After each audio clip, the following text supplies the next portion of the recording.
Here we go. All right. Exodus 7. I have regular glasses. I can't for distance. All right. So last week, Moses finally stopped arguing with God. Remember, he was going back and forth, talking about all of his excuses that weren't really his excuses. He goes to Egypt, and things immediately get worse. Right? He shows up. I'm your savior, and yet everything just topples down. Everything gets worse. So God responded to Moses' frustration with 7 ironclad promises. I will do these things.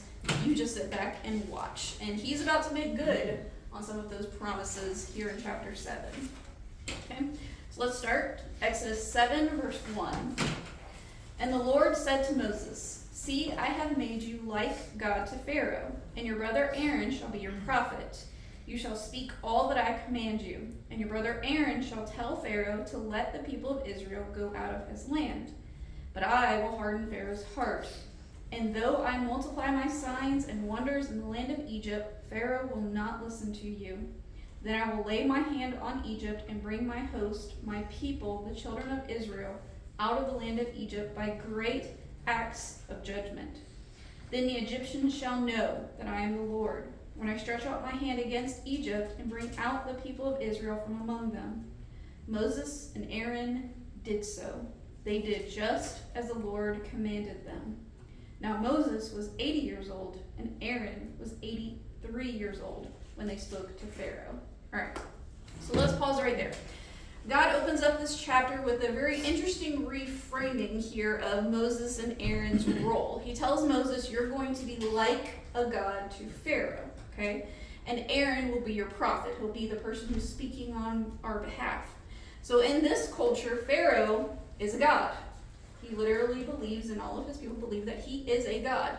So he's only going to answer to other gods, okay? So this is why God is telling him, I will make you like a god to Pharaoh, okay? I'm going to speak in the only language that Pharaoh understands, authority to authority, okay? So God gives Moses the full picture of what's about to happen. He tells him repeatedly, I'm going to give signs and judgments on Egypt, okay? But Pharaoh is not going to cooperate. He's already preparing him ahead of time for this disappointment that it's the things that you're going to do are going to fail because Pharaoh is not going to cooperate. God is going to have to lay a very heavy hand of judgment on Egypt for things to happen. And the Egyptians are going to know exactly who Yahweh is. Remember, that was Pharaoh's question last week. Who's Yahweh? I don't know him, right? They're going to find out. And this entire series of events is not just about getting Israel out of Egypt. This is going to be a global announcement of who Yahweh is, who God is, okay? And then we have kind of buried here in verse 6 a little tiny line. Moses and Aaron did so. They did everything Yahweh commanded them. So we finally get to see some obedience from these two brothers, okay? They're going to be like, okay, God, you've told us the plan. We're all in now, okay? We're going to do what you have told us to do, okay? So Moses is 80. Aaron is 83. Just in case anyone was concerned that these are not 20-year-olds who have gotten an assignment and they're going to go charging into Pharaoh's court. This is an 80-year-old man and an 83-year-old man. He likes to pick really old or really young. Right? I've noticed. The middle is very busy people. So he's got the young people and he's got the really old people. Okay? But that means that Moses was not too old to obey. And neither was Aaron. Okay? Because Aaron could have been like, listen, I'm 83, I'm done. I can just die in Egypt and I can just have a great, last couple of years. And God's like, no, we're not done yet. I'm not done yet with all of you. Okay? So from here forward, I want you to pick a side. Not necessarily winning and losing, okay, because we all know who wins in the end. But I want you to put yourself in the sandals of either the Egyptians or the Israelites at this moment, okay? Because what is getting ready to happen is that Moses and Aaron are walking into the palace, okay? And they are not just meeting with Pharaoh. This is not a one-on-one, okay? Pharaoh would have his court there, so there would be multiple Egyptians.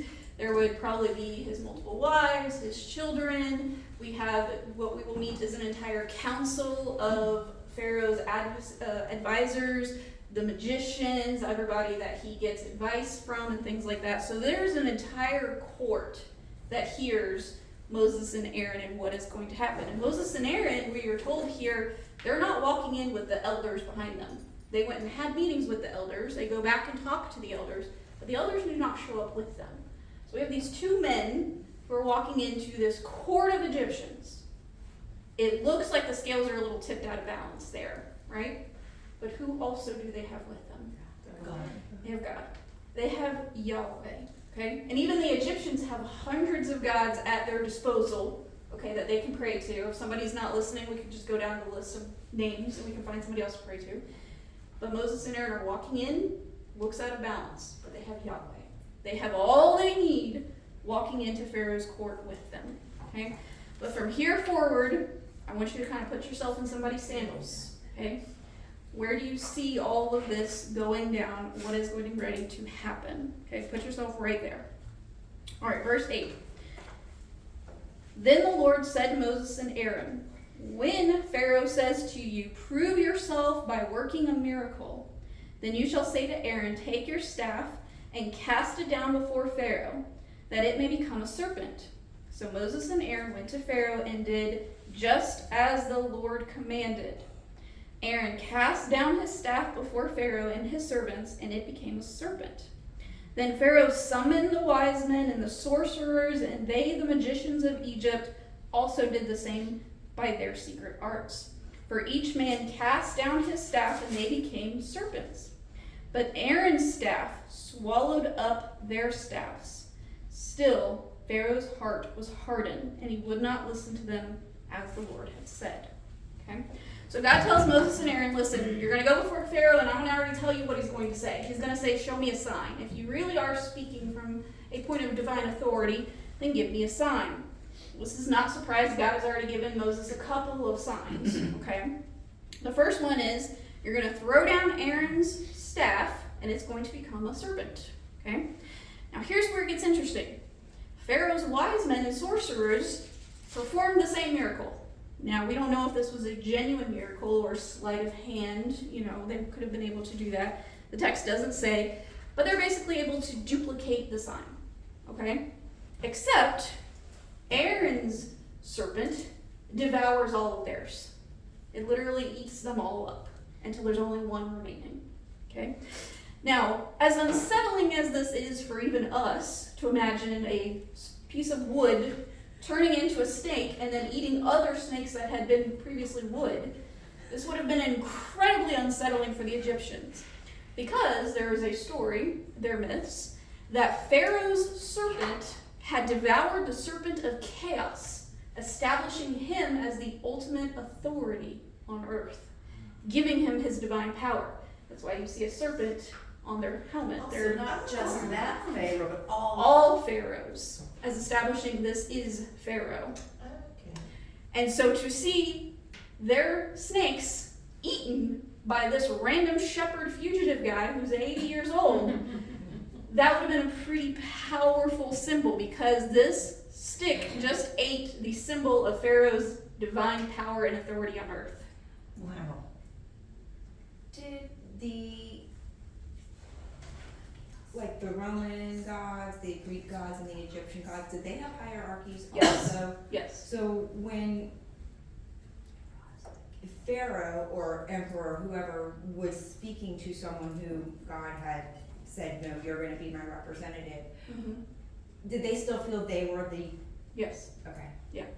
All other foreign gods are lower on the hierarchy than your gods. So it's like, okay, I recognize you are a god, but you're lower on the totem pole than I am. So he still was definitely looking down. Oh yeah. Okay. Oh yeah. Yeah. It Until this wasn't- moment, it wasn't an wait a minute. equal. No. And not in their eyes. Their eyes, they would have not have been equal. Yeah. Okay, so here in Pharaoh's court, we just witnessed the God of the Hebrews just ate Pharaoh's serpent, and he didn't just eat a snake. He basically took on the authority and the power from the Pharaoh. Okay? So as we're thinking about this, are we part of the court, or are we Egyptians? Whichever one you want to choose. Or are we Moses? It's a choose your own adventure. I hear a lot of not screaming in my read head. Right? There's probably some screaming and some running and some what just I probably be happened. running just because I'm not a fan of snakes, Right. so I'm out. You got on some on snakes either going side, around. I'm out. Right? Yeah, there would have been a lot of gasps, a lot of what just happened. That's impossible. Uh-oh. And they felt that, the Egyptians felt that was impossible because of the power that the snakes in their culture carry. Correct. Okay. And this particular one, this is Pharaoh's representatives. Right. And so in their mind, he is the ultimate power, and he just got his power eaten. Right. Okay. Yeah. Okay. So, Pharaoh's heart grows heavy, grows hard, but more literally, it grows heavy. Okay, and we're going to talk about this language because it's incredibly deliberate. Sometimes we miss it in the English. See, the Egyptians believed that at the end of a person's life, you would stand before a god. His name was Anubis, and he had a set of scales. And on one side of the scale was a feather called the feather of Ma'at. Okay, M-A-A-T. Okay, this was called the feather of truth. It would reveal your heart. Anubis would then take your heart and put it on the other side of the scale. Okay. Now, if they balanced, welcome to the afterlife. Congratulations, you've done enough to have a light heart. You get to come into the afterlife. Is this real? No, this was Egyptian myths. Okay. I was like, oh, went straight to hell. This is not what actually happened. Nobody's No. heart is This is like what a feather. they believed happened, that your heart had to be Okay. equal to a feather. Okay. If your heart was heavier than the feather, you then got devoured. Oh my. That was their eternal punishment. You got devoured. You did not get to enjoy the afterlife. Okay? So now you can kind of see this language that God is using. Pharaoh's heart is getting heavier. Not just hard, heavy. Okay? So this heavy heart was not just a description of stubbornness. He's actually using Egyptian theology here about the condition of a condemned soul. Pharaoh's heart is getting more condemned as he's going along. Okay? So, each plague is going to grow heavier and heavier, but at the end of Pharaoh's life, he's not going to stand before Anubis. Okay? He's going to stand before Yahweh. Okay? Alright, so a quick note about this hardening of Pharaoh's heart, because it comes up sometimes. A lot of people sometimes have trouble with this. Is it God who's hardening his heart? Is it Pharaoh? Is it both? Okay? So here's the deal. 5 times we get Pharaoh hardens his own heart. Okay? And we have only a few times where God says that then he hardens Pharaoh's heart.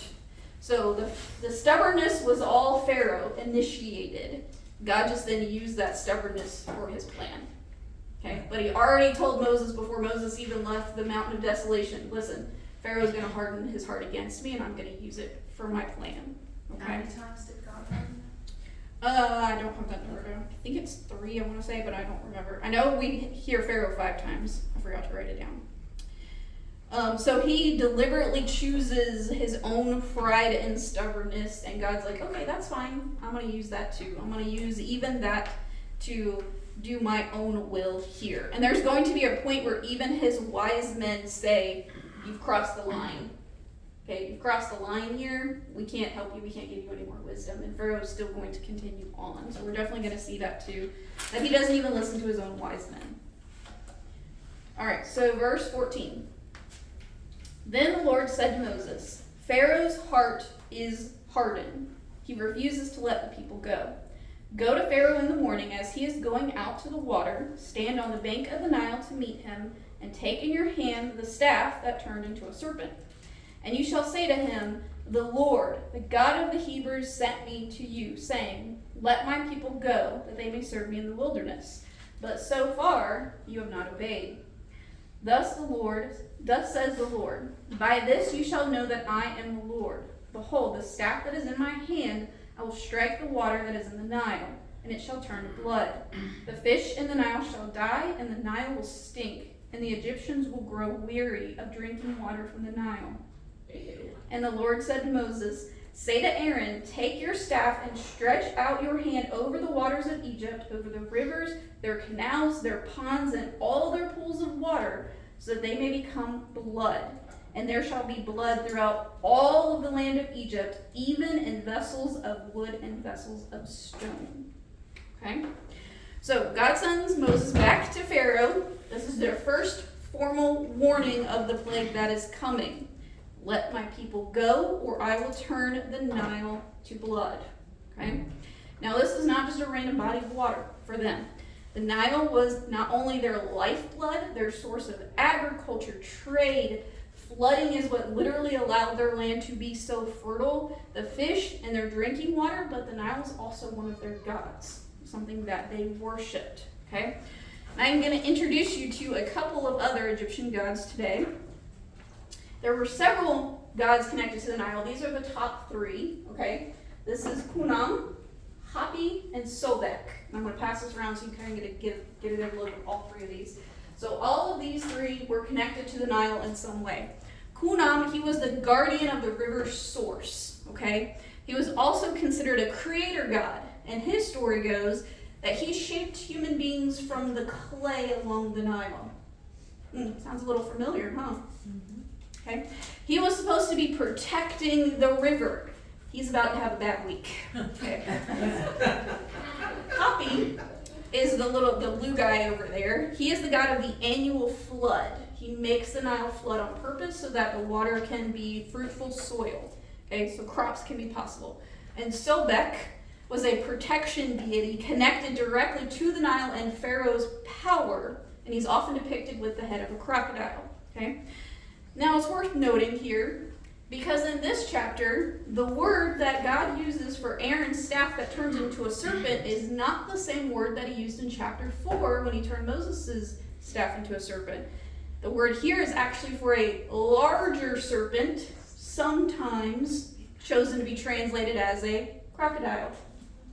So it is very possible with the wording that Aaron's staff here in Pharaoh's court could have turned into a crocodile and eaten all the other snakes. And they would have known exactly what a crocodile was supposed to be, the representation of that god. So, was it just a very large, like, anaconda-style snake, or was it a crocodile? There's some room in the interpretation there for both, so it's possible. So, every plague that we're getting ready to see is going to be a systematic, targeted strike on these different gods. We're going to spend each week focusing on different ones. These are our 3 for this week. This is not random judgment here. God is literally systematically knocking out these gods one by one in a very public forum, okay? Because we're not performing this little miracle inside Pharaoh's court. We're going to go outside to the Nile, and everyone is going to see what is going to happen, okay? So let's find out what happens in verse 20. Moses and Aaron did as the Lord commanded. You hear this repeated through this chapter finally. They're doing what the Lord is asking them to do. In the sight of Pharaoh and in the sight of his servants, he lifted up the staff and struck the water of the Nile. And all the water in the Nile turned into blood. And the fish in the Nile died. And the Nile stank, so that the Egyptians could not drink water from the Nile. There was blood throughout all the land of Egypt. But the magicians of Egypt did the same by their secret arts. So Pharaoh's heart remained hardened, or read heavy, and he would not listen to them as the Lord had said. So Pharaoh turned and went into his house, and he did not take even this to heart. And all the Egyptians dug along the Nile for water to drink, for they could not drink the water of the Nile. 7 full days passed before the Lord had struck the Nile. Okay? After he had struck it. Yeah, so 7 days happened. It's all blood for 7 days. Okay. So Moses and Aaron obey. Aaron raises his staff and he strikes the Nile, and it immediately turns to blood. Okay? But not just the Nile. All the water sources in Egypt, all their streams, all their canals, all their ponds, all their stored water. So imagine if you had stored water in your home and you went to go get a drink, and guess what? It's blood. Okay? All of it is literal blood. And now the fish we know can't live in blood. Okay? They die. Imagine all of these mountains of fish dying all at the same time. It's going to stink. The Bible is not stench, yeah. It's going to really stink. Okay? There's no clean water to drink. And Pharaoh and his wise he's men. doing this to the people because Pharaoh won't listen? Mm-hmm. This is the first plague of 10. So he's punishing innocent people? Unfortunately, yeah. Yeah, this is a judgment on Egypt for what they have all done, and Pharaoh for not listening. Yeah. So Pharaoh's wise men, they do the same thing. They turn water into blood. Okay? So how can they do that if the if the water's already been turned to blood? Yeah, they found water somewhere. Okay. Okay? So, but all they do is they replicate the disaster. They can't reverse it. They can't turn water, they can't turn blood into water. You would think that would have been the goal. That would have been the goal. They cannot clean the water, they can't restore the Nile, they can only add to the problem. Watch, we can do that too. What good are you, right? You just made more blood. Okay? So for 7 days, the people are having to, what's called dig along the Nile. So this was a trick sometimes when water was unavailable. You would try to find these natural pockets where the river would be filtered by the dirt. Okay, so they're just basically trying to look for that mud that they can filter and drink from. So it would have been a very difficult time because obviously, as we all know, you can't survive without water. And they couldn't just go to the 7-Eleven and get a Coke, right, or some sweet tea. Like, water was their thing, okay? So what we see from Pharaoh is an interesting reaction. You have water, all of your water sources turn to blood. Your people are now going to dehydrate and not have water to drink. And what does he do? He went back to his palace and He hid. just goes home. He's just like, cool. It literally says he turns his back and he goes home. So his people are out here now having to deal with this. And instead of providing wisdom, providing resources, providing anything for his people, because his people are suffering just as much as the Israelites, he literally just goes home. And it says that he just doesn't even think about it. He doesn't take it to heart. His heart is growing so hard and so heavy that he's not even listening to the suffering of his own people. Okay? He's just like, I'm done with all of this, and he goes home. And this goes on for 7 days. 7 is our number of completion. So this is going to be a completed act of judgment in and of itself. Okay? And here's where we see this clear picture. It was the Nile in which the previous pharaohs ordered the babies to be thrown into. So God is literally forcing the Nile to confess Pharaoh's sin of killing innocent children.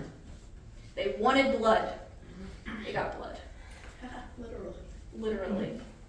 Imagine how many infants they thrown into the water, allowing them to be eaten, and it was just covered up. And now the Nile is literally being made to confess all of that blood.